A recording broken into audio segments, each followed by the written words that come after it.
আসসালামু আলাইকুম। কাছে দূরে যে যেখান থেকে ভিডিওটি দেখতেছেন, আশা রাখি আল্লাহর অসীম রহমতে সবাই ভালো আছেন। আলহামদুলিল্লাহ, আমরাও ভালো আছি। এই তো নতুন দিনে নতুন আরও একটা ভিডিও নিয়ে হাজির হয়ে গেলাম আপনাদের মাঝে। গাছ থেকে ড্রাগন ফল আমার মেয়ে একাই ছাদে যায় সিরা নিয়ে আসছে, তাই না বলে জাম্মু একটু কেটে দাও। তো ওই ড্রাগন ফলের এত পাগল, মানে এত পছন্দ করে, গাছে খালি কোনো রকম একটু লাল হইলেই ও সিরা নিয়ে আসে একাই। মানে কয়দিন পর পরই আমি যে না দেখি ওইভাবে ছাদে যাইব, যে গাছের ভিতরে বিছরে দেখবো পাকছে কিনা। যদি পাকা দেখে সিরা নিয়ে আসবো, আর নাহলে ঘুরে গেলে আয়া পড়বো। মানে কীরকম দেখলে কি বলবো, মানে অন্যরকম একটা করে। ওই আমার কাছে ভালোই লাগে, কারণ আমি গাছ লাগাইছি আর আমার বাচ্চারা সিরা খাইতেছে, অনেক ভালো লাগে। আসলে গাছের যে কোনো জিনিস দেখবেন, একটুখানি একটা জিনিস হোক, ওটার দাম অনেক কম হইতে পারে, কিন্তু ওটা সিরা খাইতে এত ভালো লাগে, এটা লাখ টাকার বেশি মূল্য মনে হয়।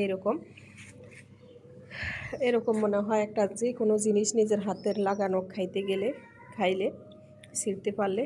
তো এই যে সকালবেলা নাস্তা তৈরি করে নিলাম।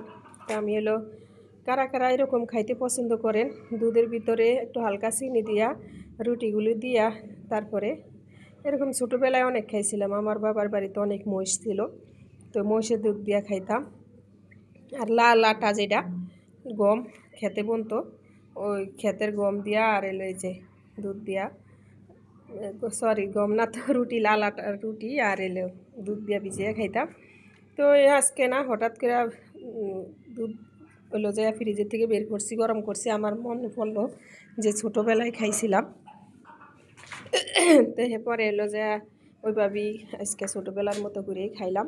তো এই যে ছেলেরে বাজারে পাঠাইলাম, একটা শক্ত মুরগি নিয়ে আসছে, আর এই যে সুরমা মাছ বলে ওটা নিয়ে আসছে। এটা তো আমি একটু কেটে পরিষ্কার করে সব কিছু তারপরে দুপুরে রান্নায় আসব। তো আমি আজকে একটা টপিক নিয়ে কথা বলবো, সেটা হলো কি, যে আমরা সন্তান মানুষ করি, আমি আমার সন্তানদেরকে কিভাবে মানুষ করলাম, ওটাই আপনাদের সাথে একটু একটু করে বলবো, সন্তানদের গল্প। আলহামদুলিল্লাহ, আল্লাহর কাছে শুকরিয়া। আমি 2টা ছেলে পালি, আমার ছেলের 3টা ছেলে, কিন্তু 2টা তো বড় হয়েছে মাশাল্লাহ। আমি ছোটোবেলার থেকেই ওদেরকে এমনভাবে মানুষ করেছি, আমার ছেলেদের কোনো চাহিদা নাই, তারপরে বাইরে কোনো মানুষের সাথে আড্ডা নাই কোনো ছেলেবেলেদের সাথে।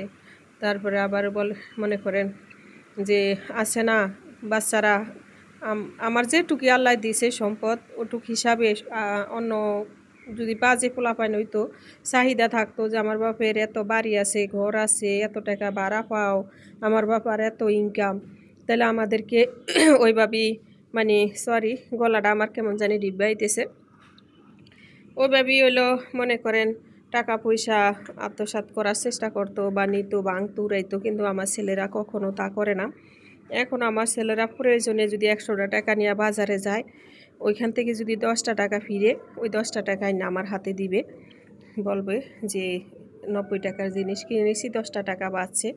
কখনো ঘর থেকে 10টা টাকা যদি প্রয়োজন লাগে ছায়া নিবে, ওদের সামনে টাকা থাকে, কখনো দইরা নিজের হাতে নেয় না, এরকম।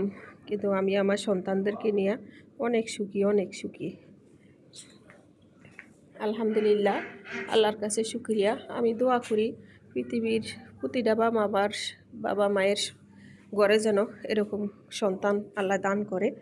আর বেশিরভাগ কি জানেন, বা সন্তানকে মানুষ করতে হয়, মানুষ আল্লাহ বলে যে হাঁস মুরগির বাচ্চা দিলে কেউ বলে না যে তোরা মানুষ হ, ভালো হয়, কিন্তু মানুষের সন্তান যখন জন্মের পরে, বা মানুষের সন্তানকে মানুষ বানানোর জন্য চেষ্টা করা লাগে, মানুষের মতো মানুষ করা লাগে, কিন্তু গরু ছাগল বলেন, হাঁস মুরগি বলেন, এগুলার বলা লাগে না।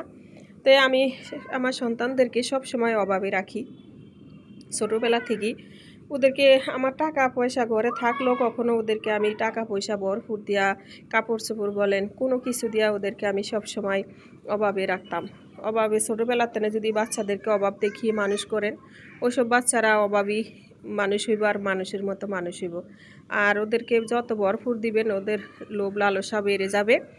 আর দেখবেন যে ওরা বড় হইলে ওদের মানে অন্যরকম একটা চাহিদা থাকে, অন্যরকম একটা মানে সবসময় চাহিদা বাবা মার কাছে চাই।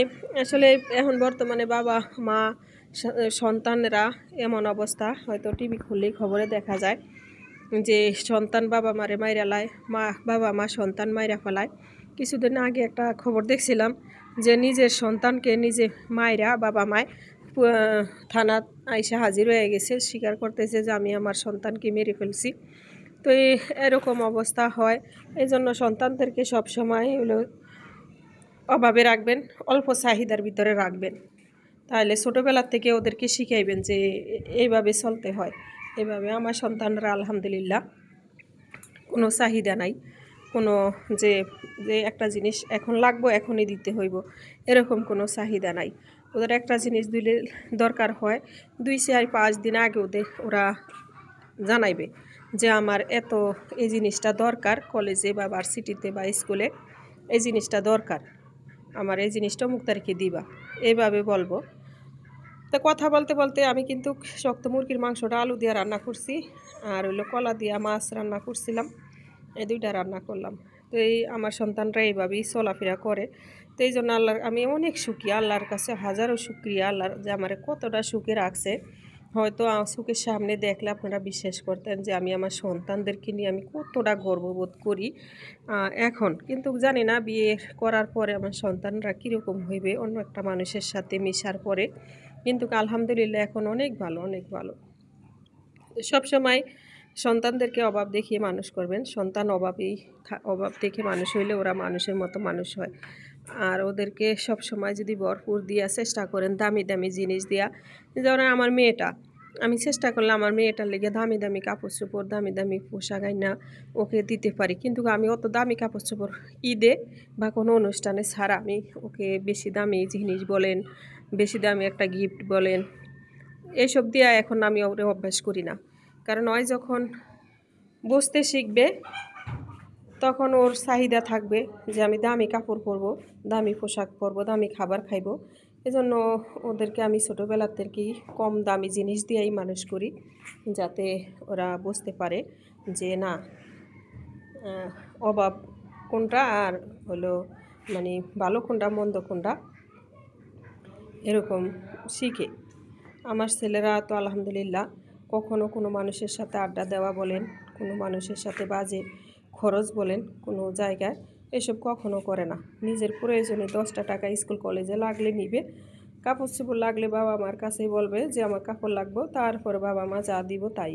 যদি 500 টাকা দামের একটা কাপড় কিনে দেন তাও পরবে, 1000 টাকা দামের একটা কাপড় কিনে দেন তাও পরবে। কিন্তু এখন আমার বড় ছেলে বড় হয়েছে, ও ভার্সিটিতে যায়, এই জন্য ওকে একটু দামি কাপড় চোপড় দেওয়ার চেষ্টা করি। কারণ যেহেতু ভার্সিটিতে লেখাপড়া করে আরও 5 জনের মতো আসে, এই জন্য। কিন্তু আমার মেজর ছেলে, ছোটো ছেলে, আমার মেয়ে, ওদেরকে এখন আমি দামি কাপড় চোপড় দিই না। আমি হলো ডাক্তারের কাছে গেছিলাম কালকে, অনেকের ভিডিওটা আমি দেখা পারি নাই, আস্তে আস্তে রাত হয়েছিল।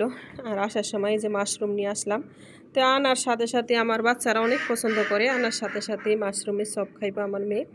তো আমি হলো মাশরুমের চপ বানিয়ে দিতেছি।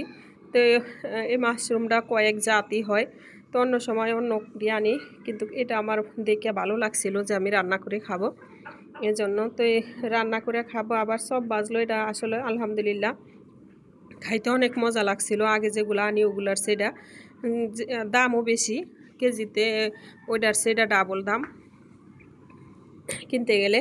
কিন্তু আরেকটা আছে যেটা ফুল ফুল হয়, পাতার মতো হয়, ওটার কিন্তু দাম কম, কিন্তু ওইটার সেটা খাইতে মজা লাগছিল বেশি। সবগুলো যেহেতু খাওয়ার পরে বয়ে দিতেছি, সবগুলো অনেক মজা লাগছিল।